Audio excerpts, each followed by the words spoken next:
चलिए हम लोग यहाँ पर DPP सेट 2 का क्वेश्चन नंबर 16 देख रहे हैं। क्वेश्चन नंबर 16 को अगर देखा जाए तो बिल्कुल यहाँ पर देखिए क्या लिखा गया है कि if n rows of capacitors are joined in parallel with each row consisting of m identical capacitors of capacitance C in series, what is the total number of capacitors and equivalent capacitance। ठीक है, तो ये question हो गया। मतलब simple सी बात ये हमको समझना है कि मेरे पास कुछ कैपेसिटर्स हैं, ठीक है, m कैपेसिटर्स हैं जिनको हम लोग सीरीज में जोड़ें और इस तरह के मेरे पास n रोज हैं। ठीक है, तो हम यहाँ समझने के लिए बिल्कुल बेटर ऐसे समझ लीजिए कि चलिए मेरे पास कुछ कैपेसिटर हैं जिनको हम सीरीज़ में जोड़ें और ऐसे टोटल ये जो नंबर है वो आपके पास स्मॉल m है और बाद में ऐसे ही सीक्वेंस को हम लोग आपस में पैरेलल में जोड़ दिए हैं। ठीक ना, तो इस तरह से जो पैरेलल में जोड़ा गया है सीक्वेंस को, ये टोटल इनकी जो नंबर है वो स्मॉल n के इक्वल है।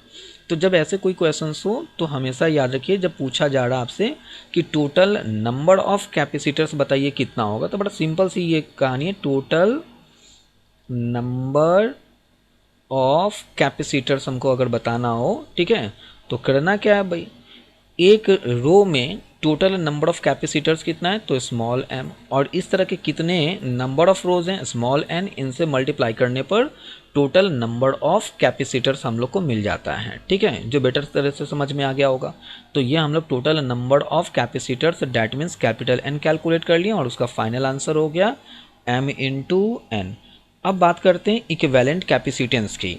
तो इक्विवेलेंट कैपेसिटेंस निकालने के लिए सबसे पहले हम लोग को क्या करना चाहिए कि एक रो जो है उसमें देखिए कैपेसिटर आपस में कैसे जोड़ा गया। तो हम बोले कि एक रो में कैपेसिटर सीरीज में है और टोटल जो number of capacitors in series है वो स्मॉल m के इक्वल है, जो यहाँ पे दिख रहा होगा स्मॉल m के इक्वल है। ठीक है, तो हम लोग ये भी बेटर जानते हैं कि जब आपका कैपेसिटर सीरीज में हो, आइडेंटिकल कैपेसिटर्स हो और उनकी इक्विवेलेंट कैलकुलेट करना हो, तो एक ही कैपेसिटेंस लिखिए और टोटल नंबर ऑफ कैपेसिटर से डिवाइड कर दीजिए। जो m यहाँ पर है तो C/m ये उन सभी कैपेसिटर्स की इक्विवेलेंट मिल गया जो सीरीज में जोड़ा गया, एक रो में जो जोड़ा गया है। ठीक ना, अब इस तरह से मेरे पास टोटल नंबर ऑफ रोज कितना है तो स्मॉल n है।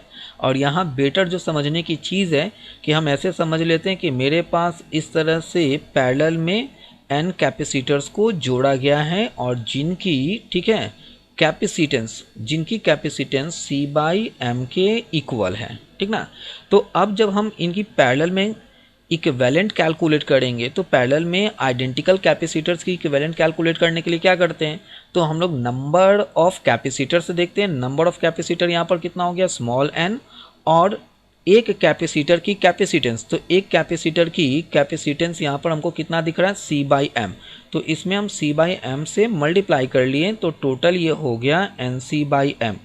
तो ये मिल गया हम लोग को n रोज की इक्विवेलेंट कैपेसिटेंस। ठीक है, तो ये आपका फर्स्ट का आंसर हो गया टोटल नंबर ऑफ कैपेसिटर्स। और ये जो पूछा गया कि इक्विवेलेंट कैपेसिटेंस इस मिक्स्ड ग्रुपिंग का कितना होगा, ठीक ना, तो उसका आंसर मिल रहा है हम लोग को NC/m, जो आपको बिल्कुल बेटर समझ में आया होगा।